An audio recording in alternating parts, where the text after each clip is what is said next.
Bonjour à tous et bienvenue dans une nouvelle vidéo. Si je vous dis 2 novembre 2008, Hamilton, Massa, Brésil, dernier tour, vous me répondez Is that Glock? Et oui, c'est un des épisodes les plus mythiques de l'histoire de la Formule 1. On parle bien évidemment de l'épisode final de la lutte au titre entre Felipe Massa et Lewis Hamilton en 2008 au Brésil. Ce jour-là, le Britannique empochait son premier titre mondial au terme d'une course folle où il aura dû attendre le tout dernier virage pour retrouver une position lui assurant la couronne, la faute à une pluie venue bousculer la fin de course. Massa lui avait gagné et pendant 38 secondes, il a été champion du monde. Aujourd'hui, quand on compare la trajectoire de leurs deux carrières et qu'on repense à cette course, nous sommes obligés de nous demander et si Massa avait été champion du monde.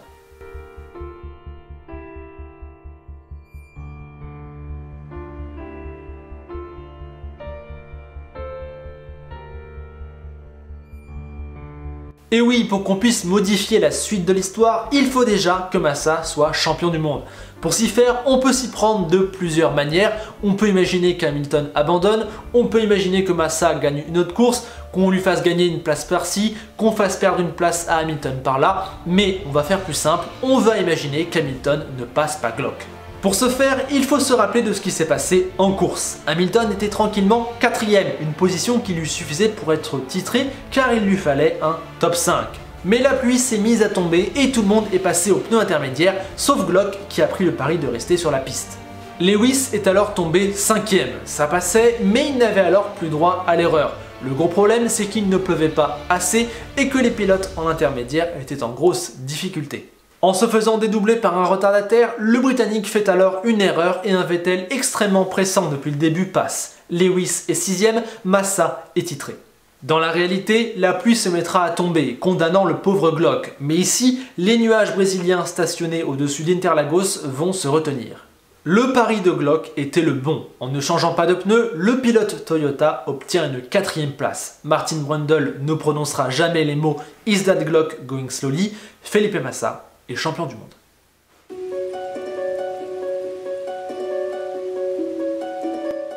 Nous sommes donc le 2 novembre 2008. Felipe Massa est champion du monde, son père et son frère peuvent exulter dans le garage, personne ne viendra leur annoncer de mauvaises nouvelles. Comment cela va-t-il impacter le reste de sa carrière? C'est la grande question à laquelle on va essayer de répondre le plus précisément possible. Déjà, dans un premier temps, il reste bien évidemment chez Ferrari comme ça s'était passé dans la réalité. Je pense que son statut de chouchou n'en sera que renforcé. Le Brésilien émotif et passionné était déjà le profil parfait, mais avec un titre de champion du monde obtenu à domicile, je pense vraiment qu'il passe parmi les pilotes Ferrari préférés de tous les temps. Le statut de Massa dans le paddock va également changer. Lui qui était considéré comme un énorme espoir a enfin confirmé les attentes. Du coup, il sera plus médiatisé et plus attendu. Je pense que quand il arrivera dans le paddock, ça fera une impression différente.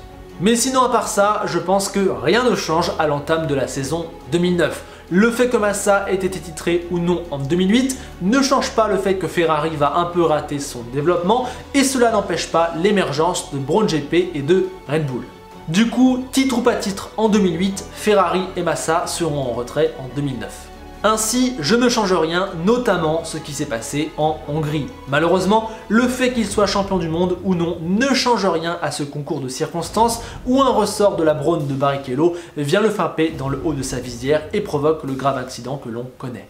Titre ou pas titre, Felipe va rater la fin de la saison et quand il reviendra, il ne sera plus vraiment le même. C'est terrible, mais en fait, j'ai l'impression que le titre 2008 n'aurait rien changé à la carrière de Massa.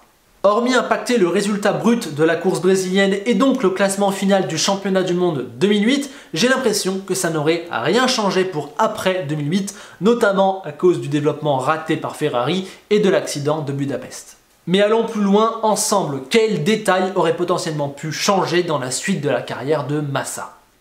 Tout d'abord, on pourrait se dire que Ferrari l'aurait gardé plus longtemps grâce à son statut de champion du monde avec les rouges.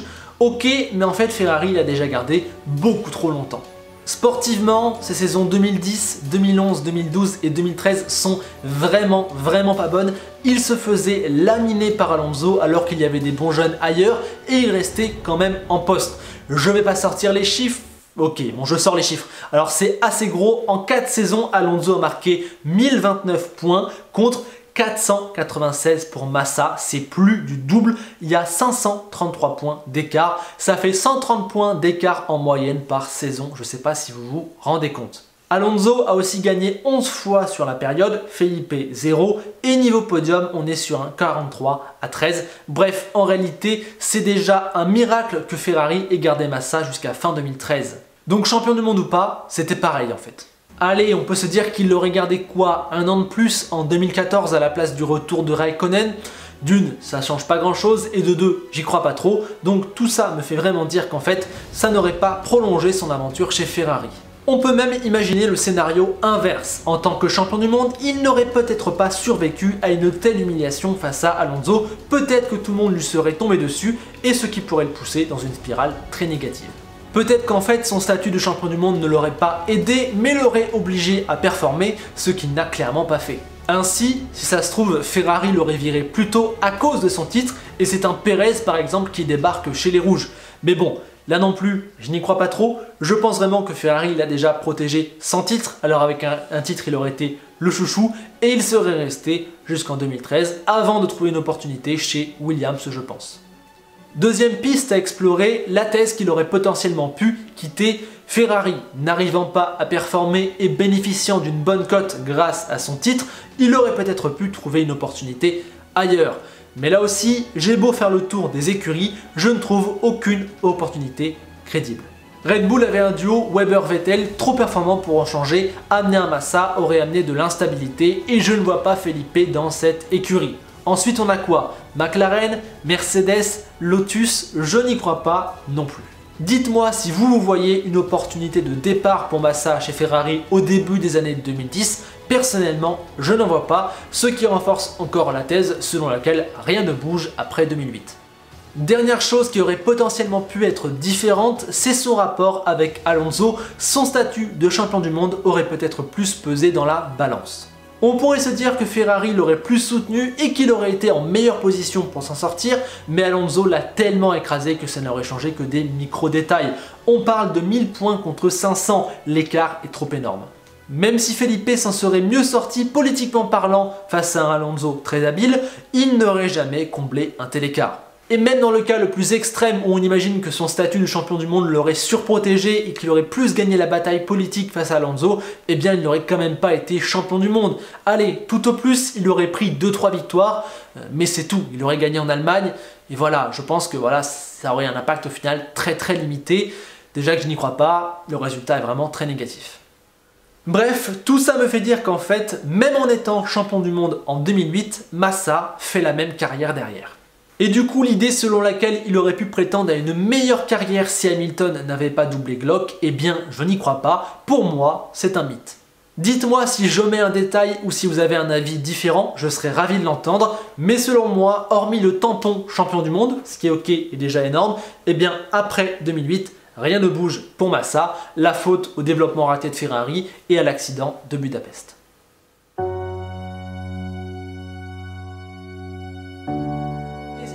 La question est sûrement beaucoup plus complexe si on la prend du côté d'Hamilton. Au soir du Grand Prix du Brésil 2008, il est toujours un diamant brut, mais il vient, pour la deuxième fois consécutive, de rater un titre qui lui était promis à 100%. Il a recommis l'erreur impardonnable de 2007. Pour autant, dans l'immédiat, hormis pour sa réputation, je pense qu'il n'y a pas beaucoup de choses qui changent. Il va rester chez McLaren et il va avoir sensiblement les mêmes résultats dans une écurie assez moyenne qui connaît des hauts et des bas sans jamais lui permettre de jouer le titre de manière claire, hormis en 2010. Après, on peut tout de même imaginer que sa confiance ait été touchée. On sait que Lewis est un pilote qui marche vachement selon l'idée des cercles, vertueux ou vicieux. Il n'y a qu'à voir le cercle vertueux incroyable dans lequel il est depuis 6 ans, il n'entraîne que sa propre réussite. Bref, tout ça pour dire que s'il n'a pas le déclic en 2008, si jamais il n'arrive toujours pas à gagner un titre, que les performances avec McLaren commencent un peu à se tasser, qu'il est critiqué, qu'il n'a pas eu ce déclic personnel, qu'il est en manque de confiance, et bien peut-être qu'en fait ça fait un peu dérailler sa carrière. Alors je ne dis pas que ça l'aurait tué, on parle quand même de Lewis Hamilton, un des mecs les plus forts sportivement et mentalement de toute l'histoire de notre sport, mais tout de même, on ne peut pas nier le fait que ça aurait potentiellement pu affecter ses performances et donc modifier des détails et des détails et des détails et à la fin modifier la grosse image de sa carrière.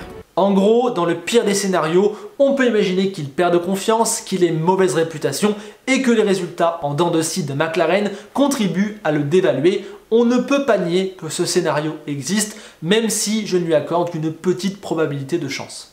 Du coup, en 2009, 2010, 2011 et 2012, hormis l'aspect confiance qui est difficilement mesurable, il n'y a quasiment rien qui bouge. Mais ensuite, c'est là que vient la grosse question. Est-ce que Mercedes vient le chercher en 2013 s'il n'a aucun titre à son palmarès? Autrement dit, est-ce que si Mercedes a été le chercher en 2013, c'est notamment car il avait un titre acquis en 2008?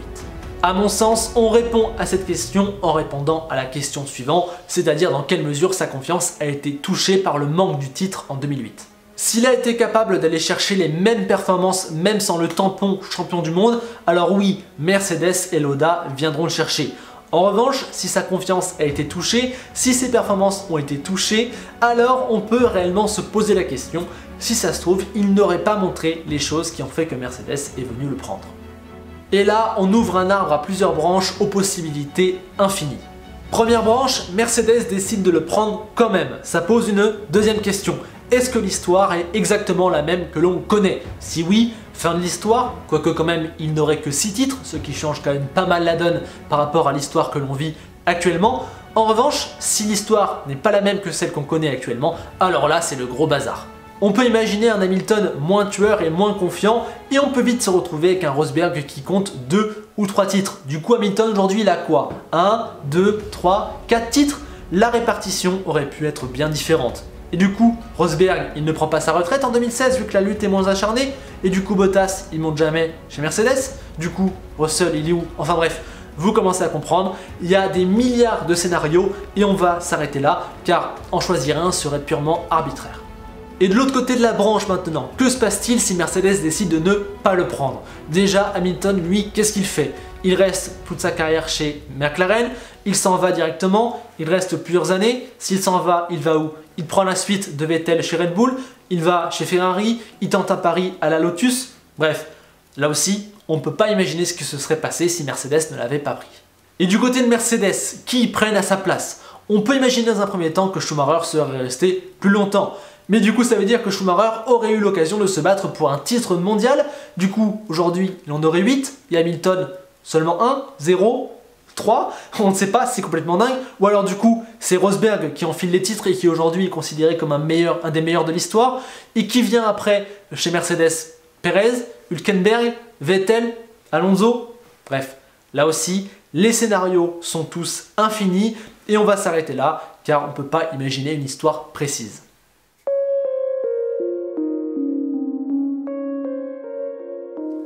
À cause du caractère terriblement dramatique de ce final brésilien, le what if sur un potentiel titre de Felipe Massa en 2008 est un des plus gros de l'histoire de la Formule 1. Pour autant, je pense sincèrement qu'il n'y a pas grand chose qui change si c'est Massa qui arrache ce titre. Hormis le nom du champion pour l'année 2008, on peut sincèrement penser que l'histoire aurait été sensiblement la même. Pour Massa, le développement raté de Ferrari et l'accident de Budapest ont vite mis fin à des issues plus favorables. Ensuite, l'incroyable écart de performance avec Alonso rend impossible des scénarios positifs. Je pense donc réellement que titre ou pas titre, la suite de sa carrière est exactement pareille sportivement parlant. Pour Hamilton, c'est peut-être plus tendu. Perdre un deuxième titre aurait pu être un coup très dur, peut-être pas au point de compromettre sa carrière, mais suffisamment pour le faire douter et pour affecter ses performances, et donc, par ricochet, changer des éléments importants. La grosse question en suspens, c'est est-ce que la perte de ce titre affecte son arrivée chez Mercedes? Mais vu que 5 saisons séparent les deux événements, c'est très dur de se projeter. Personnellement, je le vois tout de même arriver chez Mercedes en 2013, mais je pense qu'il aurait beaucoup plus galéré au début des années 2010, notamment médiatiquement et mentalement. Sa réputation aurait vraiment été différente à l'époque et même aujourd'hui on le verrait d'une autre manière. Déjà, il aurait de facto un titre en moins et ensuite, qu'aurait-il fait chez Mercedes? Serait-il le pilote accompli qu'il est aujourd'hui? Aurait-il gagné 6 titres avec Mercedes? Sinon, combien il en a? 3, 4, 1, 2, on ne sait pas. Bref, vous voyez que quand même, il y a un petit détail qui bouge la question de la confiance et de la manière dont les gens le voient, qui fait qu'aujourd'hui, ça peut remettre en question ce qui serait maintenant. On ne peut pas nier que ce scénario déjà, il lui enlève un titre et qu'ensuite ça l'aurait plongé dans une traversée du désert dont on ne sait pas comment il serait ressorti. Ma conclusion finale de cet épisode est qu'il y a un réel décalage entre l'intérêt suscité par la question et les clés données par la réponse. Ce what if est un des plus gros de l'histoire, mais au final, il est un peu décevant. Cela est sûrement dû au fait que le détail qui sert de base à toute cette histoire, c'est simplement un dépassement. Hamilton passe ou ne passe pas Glock. C'est ça la base de l'histoire, un seul petit dépassement. Et un dépassement, c'est peut-être un peu faible pour bouleverser le cours de l'histoire, contrairement aux autres épisodes où on parle de la mort d'un pilote ou d'un changement d'écurie. C'est encore plus flagrant du point de vue de Massa puisque ça sous-entend que toute sa carrière aurait pu changer sur un événement qu'il ne maîtrise absolument pas. Lui, il avait gagné la course, que le mec A double le mec B ou pas, ça changeait rien à ce qu'il avait produit dans les faits. Même si de facto ça lui aurait donné un titre, est-ce que ça aurait bouleversé le cours de son existence? Pas sûr. Bref, encore une fois, les « et si » sont vraiment passionnants et peuvent réellement partir très très loin. Ce qui me fascine le plus, c'est à quel point un tout petit détail en bouleverse d'autres et d'autres et d'autres et au final arrive à changer les plus gros trucs de l'histoire. On pourrait même prendre la question à l'inverse. Et si Toyota avait arrêté Glock et qu'Hamilton avait fini 4ème? Qu'est-ce qui se serait passé? On n'aurait jamais parlé d'un what if pour Massa, on n'aurait jamais eu les images de son père et son frère qui célèbrent dans le garage. La course de 2008 au final resterait un peu comme anonyme. Est-ce qu'Hamilton aurait tant de hype aujourd'hui? Enfin, vous voyez, c'est fou, on peut prendre la question sous tous les angles et l'histoire en serait modifiée. Il n'y a qu'une seule écriture de l'histoire qui arriverait au même résultat qu'aujourd'hui. Je trouve ça fou. Cet épisode de Et si était vraiment différent des autres. Je n'ai pas voulu faire comme celui sur Senna par exemple, c'est-à-dire choisir et raconter une histoire, car je trouvais ce qui avait vraiment d'intéressant dans cette histoire-là, c'était de montrer qu'au fond, en fait, ça change pas grand-chose qui est titre ou pas titre, notamment pour Massa, et qu'au final, l'histoire elle est vraiment des fois assez cocasse. J'ai vraiment essayé de prendre les choses factuellement et d'essayer de voir quels détails ça aurait pu modifier pour essayer vraiment d'imaginer dans quel monde on aurait vécu si Glock avait finalement résisté à Hamilton. Et vraiment, j'ai trouvé ça très intéressant. Bien évidemment, ce n'était que mon opinion personnelle, mais ce qui est génial dans la vie, c'est qu'on a tous des opinions et qu'il existe un espace commentaire où vous allez pouvoir me contredire, dire là où vous êtes d'accord, proposer d'autres arguments que je n'ai pas évoqués. Bref, en un mot comme ça, c'est à vous de répondre à la question suivante. Que se serait-il passé si c'est Massa qui gagne le titre en 2008? À vous, j'ai hâte de vous entendre.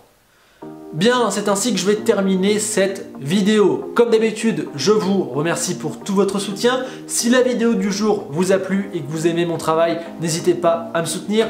Pour cela, c'est très simple. Un petit like, un petit partage, un petit commentaire, un petit abonnement. Vraiment, vous vous rendez pas compte, ça fait un bien incroyable à la chaîne. Sur ce, je vous dis à très vite pour une nouvelle vidéo. Et n'oubliez pas qu'Enzo Ferrari disait presque que le plus important, c'est de gagner, mais surtout d'attendre que tout le monde ait franchi la ligne avant de célébrer. À bientôt.